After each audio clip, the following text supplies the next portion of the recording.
Organ donation பத்தி சொல்ல விரும்புறேன். யாராவது இறந்துட்டா புதைச்சிருவாங்க அல்லது எரிச்சிருவாங்க. அப்படி இருக்கின்ற காலகட்டத்தில் யாருக்குமே பயன்படாது போகின்ற இந்த உடல் தானம் செய்தால் அவர்கள் வாழ வைப்பதுக்காகத்தானே அர்த்தம்.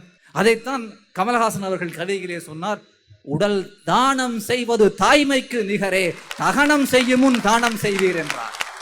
அப்படிப்பட்ட ஒரு உன்னதமான ஆர்கன் டொனேஷன் பத்தி இந்த இங்கிலாந்து நாட்டிலே 2 ஆண்டுகளுக்கு முன்பு ஒரு சட்டம் கொண்டு வந்தார்கள்.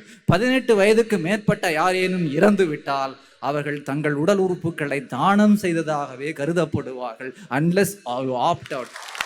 நமக்கு யாருமே தெரியாத ஒரு சுற்றங்களுக்கு உடல் தானம் சென்றடையும் என்ற ஒரு பெரிய சமுதாயத்தில் நாம் வாழ்ந்து கொண்டிருக்கிறோம் இந்த காலகட்டத்தில். இந்த நாட்டில் மட்டுமல்ல, ஸ்பெயின் நாட்டிலும் கூட.